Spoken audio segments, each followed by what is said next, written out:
느헤미야 9장 38절부터 10장 27절까지 말씀입니다. 느헤미야 9장 38절부터 10장 27절입니다. 우리 같이 하나님 말씀 읽도록 하겠습니다. 우리가 이 모든 일로 말미암아 이제 견고한 언약을 세워 기록하고 우리의 방백들과 레위 사람들과 제사장들이 다 임봉하나이다 하였느니라.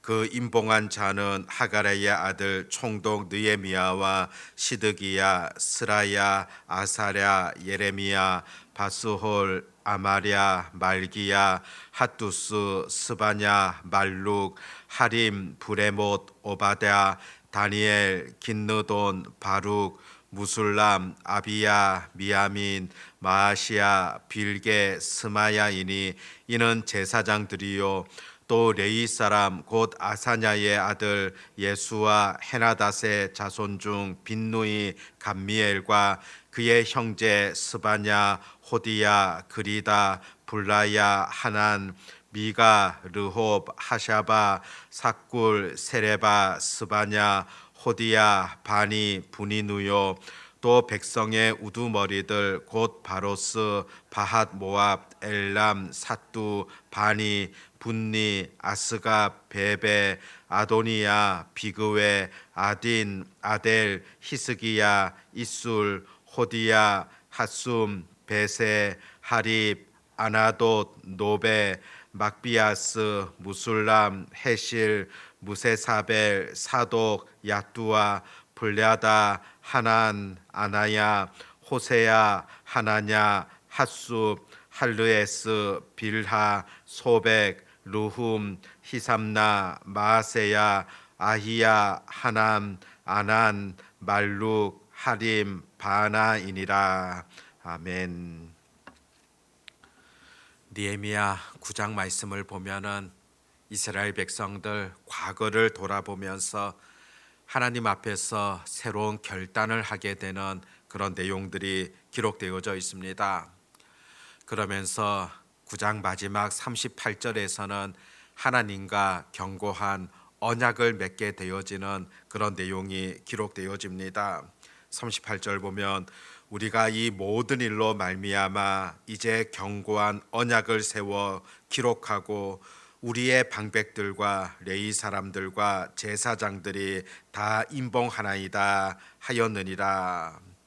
하나님과 견고한 언약을 세웠다 그렇게 표현하고 있는데 이제는 하나님 앞에서 이와 같은 범죄함을 저지르지 않겠다는 것입니다. 우리의 조상들이 죄로 인하여서 하나님 앞에 징계를 받게 되어졌는데 이제는 앞으로 하나님의 말씀에 순종하는 그런 삶을 살아가겠다는 다짐이지 않습니까? 언약이다. 일반적으로 보면 과거 고대 사회 속에서 언약을 세운다고 할 때는 주로 나라끼리 또 혹은 개인끼리 이 언약을 하는 그런 경우들이 있었습니다. 그런데 이 계약 당사자들이 이 맺은 약속에 대하여서 철저하게 지킨다는 것, 그것을 상징적으로 보여주기 위하여서 때로는 짐승을 잡아와서 그 짐승의 반을 쪼개게 되어지는 그런 일들도 하게 되어집니다. 왜 그와 같은 행사를 하겠습니까? 언약을 맺으면서 만일 이 언약에 대하여서 지키지 못할 경우에는 이 짐승과 같이 이와 같은 벌을 받게 될 것이다. 그런 의미를 담고 있다는 것입니다. 그렇다면 지금 하나님과 언약을 맺는다. 그것은 하나님의 말씀에 대하여서 앞으로 철저하게 지키겠다는 그런 다짐이지 않습니까? 만일 지키지 않는다면 어떤 처벌도 받겠다는 그런 의미라 볼 수 있습니다. 그리고 10장 말씀에서는 계속하여서 사람의 이름이 등장하는데 이 언약에 동참한 사람들의 이름이 기록되어져 있는 것을 보게 됩니다. 38절에도 그렇고 1절에서도 임봉한 자들이다 그렇게 소개를 하고 있습니다. 임봉했다는 것은 먼저는 도장을 찍는다는 그런 의미를 가지고 있습니다. 진흙에 구워서 새겨 만든 도장을 이 언약문에다가 찍게 되어지는, 그리고 이 언약문을 보존하게 되어지는 그런 행위들을 가르치고 있습니다. 자신들의 이름을 찍는다, 도장을 찍는다, 어떤 의미이겠습니까? 철저하게 이름을 걸고서라도 내가 이것을 지키겠다, 그런 다짐이지 않습니까? 바로 하나님 앞에 약속한 자들이라 그렇게 볼 수 있습니다. 자신들의 과거의 잘못들에 대하여서 이제는 회개하며 하나님의 말씀대로 살아가기를 다짐하는, 또 이와 같이 결단하는 그런 사람들이지 않습니까? 사실 이 회개라는 것, 이것이 어떤 것이겠습니까? 회개는 내 마음속에 그냥 후회한다, 또 내가 잘못한 것을 깨닫는다, 거기서 그치는 것이 아니라는 것입니다. 회개라는 것은 지금까지 그와 같은 일을 행했다고 한다면은 하나님 앞에 고백함을 통하여서 이제는 그 가던 길에서 돌이킨다는 그런 의미라 볼 수가 있습니다. 이제는 완전히 다른 삶, 바뀐 삶을 살아간다는 것이 회개라고 볼 수 있습니다. 그래서 흔히 회개는 유턴이다, 그렇게 표현할 때가 있습니다. 잘못된 길을 걸어갔다면은 그 자리에서 뉘우치는 것으로 끝나는 것이 아니라 이제는 그 자리에서 돌이키는 것이며, 이제는 그 방향으로 죄된 길에 서지 않겠다는 그런 다짐이며 결단이며 실천이다, 그렇게 볼 수 있습니다. 사실 우리도 죄에 대하여서는 그와 같은 단호한 마음들이 필요합니다. 죄에 대하여서 냉정하게 돌아서겠다는 그런 마음의 결단, 삶이 필요하다는 것입니다. 바로 하나님께서는 그만큼 죄에 대하여서는 싫어하시기 때문이며, 또 하나님께서 원치 아니하시기 때문에 이것이 죄라고 깨닫게 되어졌다고 한다면은 다시는 내가 이 죄를 범하지 않겠노라, 그렇게 결단하며 또 그렇게 길을 나아가는 그런 삶이 꼭 필요함을 전해주고 있습니다. 오늘 이 결단한 그 무리들의 명단을 보게 되어지면은 크게는 세 그룹으로 나누어 볼 수가 있습니다. 첫 번째는 1절부터 8절까지 제사장 그룹들이 나타나고, 또 9절부터 13절까지는 레위 사람들이 나타납니다. 또 14절부터 27절까지는 백성들의 두목들이다, 그 백성의 지도자들이라 볼 수가 있습니다. 이렇게 오늘 본문에 등장하는 이 사람들을 보게 된다면은 누구보다도 백성들을 영적으로 이끌어 가게 되어지는 그런 지도자적인 위치에 있는 그런 사람들이라 보게 되어집니다. 그런데 가장 먼저 등장하는 그 인물이 누구입니까? 바로 느헤미야이지 않습니까? 느헤미야가 영적 지도자로서 지금까지 모든 일들을 통솔하였고, 또 그의 주도하에 모든 일들이 또 진행되어졌다는 그런 내용들을 앞서서 살펴보게 되어집니다. 그런데 느헤미야 3장 말씀에도 보면은 성벽 재건을 했던 사람들의 이름들이 쭉 또 등장을 하게 되어지는데, 그런데 그때는 이 느헤미야의 이름이 나타나지를 않습니다. 사실상 성벽 재건에 있어서도 누구보다도 앞장서서 이끌어 갔음에도 느헤미야의 이름이 나타나지 않는다는 것입니다. 3장에서는 나타나지 않는데 오늘 본문 속에서는 이 느헤미야라는 이름이 가장 앞서 기록된 것을 볼 수 있습니다. 이것이 무엇을 말해 주겠습니까? 사실상 앞선 3장에서는 이 영광스러운 일을 하게 되어졌던 자랑스러운 그런 이름이지 않습니까? 그런데 그 자랑스러운 그 이름에는 오히려 이름이 드러나지 아니하고, 오늘 본문 속에서는 이 말씀을 꼭 지키겠습니다, 이 말씀을 지키지 아니하면 어떤 징계도 받겠습니다, 자기 이름을 걸고 말씀 앞에 순종자로 나아갈 때는 느헤미야의 이름이 가장 앞서 기록되어져 있다는 것을 주목할 필요가 있습니다.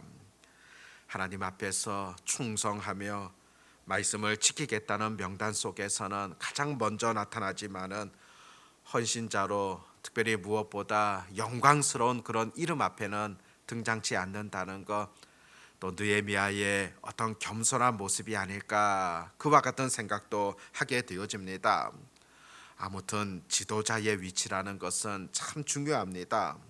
우리가 어느 단체이건 지도자의 역할이라는 것 참 크다는 사실들을 볼 수 있지 않습니까? 행동 하나하나가 백성들에게 미치게 되어지는 그 영향이 크다는 사실들을 보게 되어집니다. 지도자들이 앞장서서 수고할 때, 그들이 먼저 희생함으로 나아갈 때 백성들은 온전히 따라갈 수 있지만은 지도자들이 나태하고 자기 안일에 빠져 있다면은 백성들도 힘을 잃어버리지 않겠습니까? 요즘 우리나라를 보면서도 참 지도자의 역할이 얼마나 중요한가 다시금 우리가 깨닫게 되어집니다. 늘 우리가 이 지도자들을 위하여서 기도해야 됩니다. 정치 지도자들이 제 역할을 다할 수 있도록 정말로 하나님과 사람 앞에서 겸손하게 행할 수 있도록 정말로 지도자의 중요함을 우리가 늘 잊지 아니하며 오늘 새벽에도 온전히 지도자들을 위하여 기도로 나아가는 그런 은혜가 있기를 바랍니다. 또 오늘 본문을 읽으면서 왜 이들이 지금 이 서명을 하고 있는가 한번 생각해 볼 필요가 있습니다. 학사 에스라를 통하여서 그들이 하나님의 말씀을 듣게 되어지고 자기 조상들이 어떤 삶을 걸어갔었는가 그것을 깨닫게 되어집니다. 그리고 잘못된 길을 걸어갔다는 사실들을 그들은 보게 되어집니다. 하나님 앞에서 자신들의 죄와 또 조상들의 죄까지 들여다보면서 회개하게 되어지고 하나님 앞에서 그 언약을 새롭게 하게 되어지는 그런 내용들을 보게 되어집니다. 포로로 잡혀갔다가 귀환하였던 그 이스라엘 백성들 앞으로 나아감에 있어서 이제는 새롭게 함을 하나님과 언약하며 새로운 삶을 다짐하고 있는 그런 내용이지 않습니까? 무엇보다 오늘 이 본문에 새롭게 하게 되어지는 이런 내용들을 통하여서도 우리도 늘 하나님 앞에서 늘 자신들을 돌아보며 새롭게 하나님 앞에 다짐하게 되어지는 그런 결단들 또한 그것이 얼마나 중요한가를 늘 놓치지 마셔야 된다는 것입니다. 늘 우리가 하나님의 말씀 앞에 결단한다, 또 순종한다 그런 표현들을 종종 사용하는데 흔히 우리가 이런 표현을 할 때가 있습니다. 이 말씀이 정말로 우리 삶에 있어서 또 힘들고 부담스럽지만은 이 말씀 앞에서 나를 쳐서 복종시킨다 그런 표현들을 사용하는 경우들이 있지 않습니까? 나를 쳐서 복종시킨다는 것은 나 자신의 희생을 의미하고 있는 그런 표현이라는 것을 보게 되어집니다. 그런데 정말로 우리가 주의해야 될 것은 하나님의 말씀에 순종하는 것, 그것이 나를 희생하는 그런 과정이겠습니까? 결코 그렇지 않다는 것입니다. 말씀을 지켜 행한다는 것, 그것이 바로 우리 인생에 있어서 가장 큰 기쁨이 되어지며 복이 되어지는 겁니다. 그 길이 우리의 삶에 있어서 가장 형통함을 얻게 되어지는 그런 길이라는 겁니다. 하나님의 말씀을 내 삶 속에 지킨다는 것, 나를 쳐서 복종시키며 희생하는 것 아니라 오히려 그것이 내 삶에 있어서 가장 복되다는 것을 우리가 늘 잊지 마셔야 된다는 겁니다. 그래서 시편 1편에도 보면은 복 있는 사람이 어떤 자들이겠습니까? 주의 말씀을 지키며 그 말씀대로 살아가는 자, 그가 바로 가장 복 있는 사람이라 그렇게 전해주고 있지 않습니까? 예를 들어서 내가 지금 아주 낡은 차, 오래된 차를 타고 있는데 갑자기 아버지가 그것을 보시더니 새 차로 바꾸어 주시게 되어집니다. 그런데 그 새 차로 바꾸었는데 내가 마치 내 자신이 희생하였다 그렇게 말할 수 있겠습니까? 결코 그렇지 않습니다. 오히려 더 좋은 삶을 위하여서 더 좋은 선택, 은혜를 입은 것이지 않겠습니까? 마찬가지로 우리가 하나님의 말씀을 지켜 행한다는 것, 나 자신의 희생이 아니라 나 자신에게 가장 영광스러운 길을 선택하게 되어지는 그런 삶이라는 것을 결코 우리가 놓치지 마셔야 된다는 겁니다. 말씀을 지키고 그 말씀대로 살아가는 것, 그것이야말로 하나님의 백성들의 가장 복된 그런 선택입니다. 또 그 길이야말로 우리를 살리게 되어지는 그런 길이라는 것입니다. 궁극적으로 그것이 나에게 가장 큰 은혜이며 복이라는 겁니다. 오늘 하나님의 말씀 앞에 복종하기를 다짐하였던 그 백성들의 결단들을 다시금 우리가 돌아보면서 오늘 우리들도 하나님의 말씀 앞에 순종하기를 다짐할 수 있기를 바라고, 또 말씀대로 그대로 쫓아가며 나아가는 것, 그것이 바로 하나님의 백성됨의 가장 중요한 행복의 길이라는 것을 잊지 아니하며 온전히 오늘도 그 길로 나아갈 수 있는 그런 은혜가 우리 모두에게 있어지시기를 바랍니다. 기도하겠습니다. 하나님 아버지, 하나님의 말씀 앞에 다짐하며 결단하며 또 도장을 찍게 되어지는 그런 백성들, 그런 지도자들의 삶들을 바라보게 되어집니다. 바로 이것이야말로 자신을 살리는 길이며 또 백성들을 살리는 길이며 또 하나님께서 가장 원하시는 길이었다는 사실들을 우리도 바라보게 되어집니다. 아버지 하나님, 이 땅을 살아가는 우리들 가운데에도 분명 하나님께서 말씀을 주셨으며 또 우리도 나아갈 방향들을 하나님 말씀하심을 깨닫게 되어집니다. 아버지 하나님, 그 길로 걸어가는 것, 또 말씀 앞에 순종함으로 나아가는 것, 이것이야말로 우리의 삶에 있어서도 가장 소중한 길이며 또 행복의 길이라는 것을 잊지 아니하며 우리 또한 묵묵히 그 길로 걸어가게 되어지는 주의 백성들 되게 해 주시기를 간절히 소망합니다. 아버지 하나님, 오늘도 우리가 주님 앞에 기도로 나아가기를 원합니다. 주의 뜻에 합당한 그런 기도를 드리게 하여 주시옵고 또 주께서 원하시며 바라시는 그런 일들을 온전히 행할 수 있는 주의 백성들 되게 해 주시기를 간절히 소망합니다. 아버지 하나님, 이 나라를 하나님의 능력의 손으로 꼭 지켜주시고 붙들어 주시기를 간절히 원합니다. 무엇보다 어지러운 그런 나라 속에서 무엇보다 우리 그리스도인들이 해야 될 역할 또한 분명하게 있다는 사실들을 바라보게 되어집니다. 나라를 위하여 또 지도자들을 위하여 기도하게 되어지는 일들 놓치지 않게 하여 주시옵고 늘 하나님 앞에서 겸손함으로 구하게 하여 주시옵소서. 아버지 하나님, 특별히 정치 지도자들을 하나님의 능력으로 강하게 지켜주시기를 소망하옵나이다. 그들이 그 자신들의 사리사욕들, 욕심들을 쫓아가지 아니하도록 도와주시옵시고 하나님 앞에서 바른 분별력을 가질 수 있도록 하나님께서 도우시기를 간절히 원합니다. 전능하신 하나님께서 강권적인 역사들을 허락하여 주시옵시고 이 나라가 무엇보다 바른 길로 나아가도록 전능하신 하나님께서 보호하시며 이끌어 주시기를 소망합니다. 정말로 우리의 힘이라는 것 너무도 연약하다는 사실들을 깨닫게 되어지며 오늘도 전능하신 하나님의 손길을 바라며 구할 때 하나님 이 나라 가운데 참된 은혜를 베풀어 주시옵소서. 긍휼을 베풀어 주시기를 간절히 소망합니다. 오늘도 부르짖는 자들 가운데 주께서 함께 하시고 사람이 생각할 수 없었던 놀라운 은혜들과 그 방법들, 그 길들을 열어 주시옵소서.